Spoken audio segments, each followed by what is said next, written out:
This video begins Chapter 15 on traveling waves and sound. We're going to be looking at the characteristics of waves when we look at the wave model.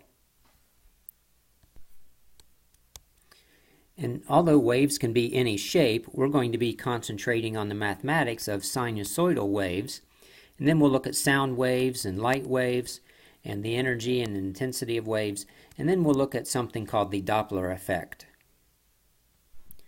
The wave model describes the aspects of wave behavior that's common to all waves. One of the types of waves we talk about are called mechanical waves. They need a medium to travel through. The medium of a sound wave can be air. The medium of a wave on a string can be the string itself. Water waves, of course, move through water. A wave is made by a disturbance, and it's made in the medium that creates the wave. For instance, if you dropped a rock in a pond, the rock where it hits makes waves, and waves travel out from where it hit. Or you could think about hitting a drum, and the waves travel out from where the drum was hit.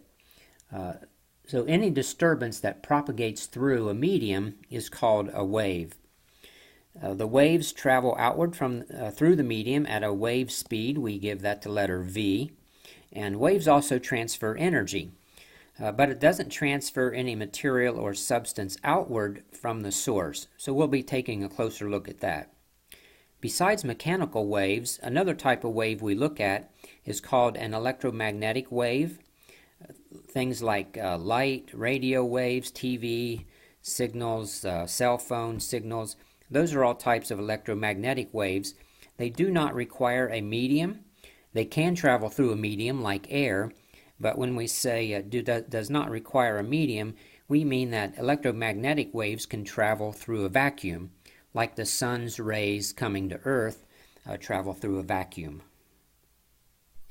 The disturbance that creates an electromagnetic wave is the motion of electrons, and we'll talk about that in a later chapter this semester.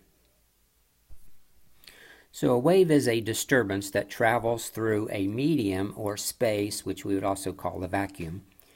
Generally, we divide waves into two types, transverse and longitudinal.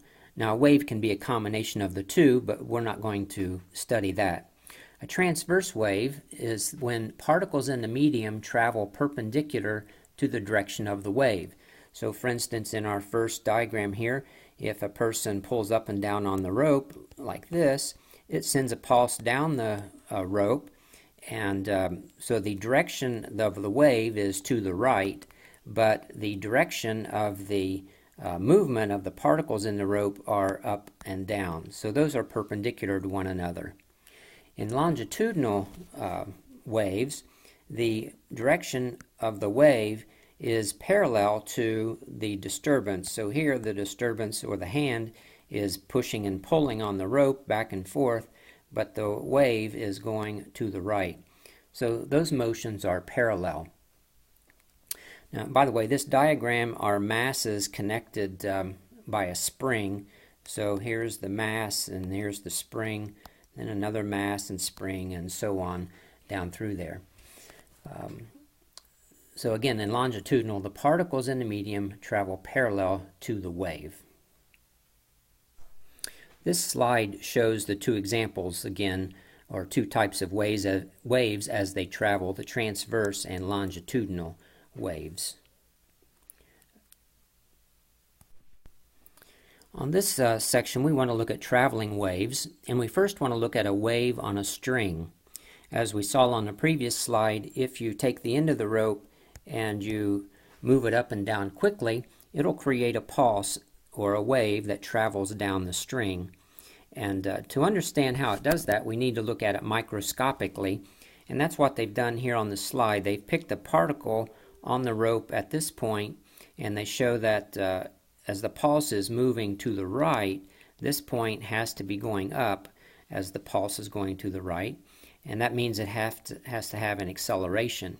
And so they magnify that particle, and it turns out you have tensions in the rope going both directions, but the sum of those two tensions would give you a net force up. That gives you the acceleration, which in turn gives it the velocity, it needs for that particle to go up. In the book, there's another diagram for a particle on this side. As the wave moves through the particle, when the particle's on this side, the net force will be down, if you look at the figure in the book. So microscopically, there are forces on the particles of the rope that cause the pulse to go up and down as the wave goes to the right.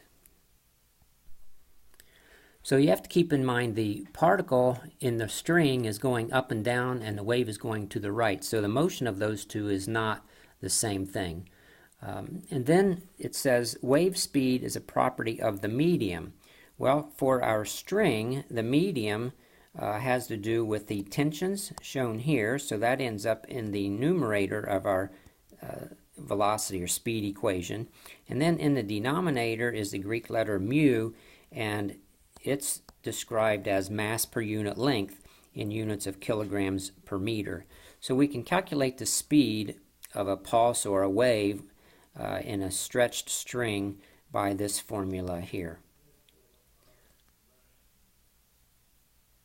By the way, mu is mu for the Greek letter there.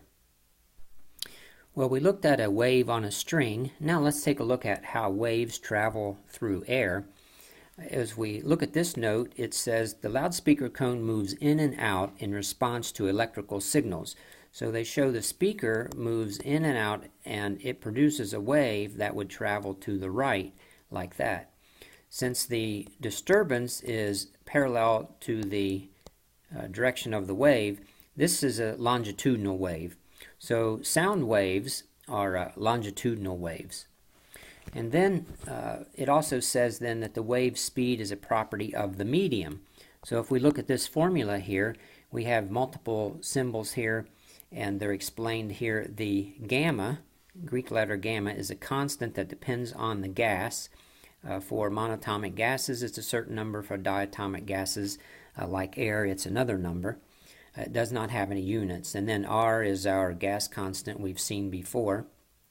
And the temperature is in Kelvin. And then molar, the capital M is the molar mass in kilograms per mole. We've seen that in a previous chapter. So they've shown a diagram here of how the air molecules actually move. So again, another microscopic view. The loudspeaker receives an electrical pulse and pushes out sharply. What that does is causes a compression in the air, and it shows the air molecules being pushed together in the compression. And then the compression is a disturbance that travels with the wave speed v. But as the speaker draws back this direction, it creates a, we call that a rarefaction. It's where the compression is not as much. So the speed of sound, it depends on the temperature, and for 20 degrees Celsius, that's a 0, the temperature, or I'm sorry, the speed is approximately 343 meters per second, to give you an idea about the speed of sound. And generally, sound waves travel faster in liquids than they do in gases, and they travel faster in solids than they do in liquids, due to the atoms and how they're bound together. There's a table in the book we'll take a look at. It's table 15.1 that gives the speed of sound in different materials. This concludes this video.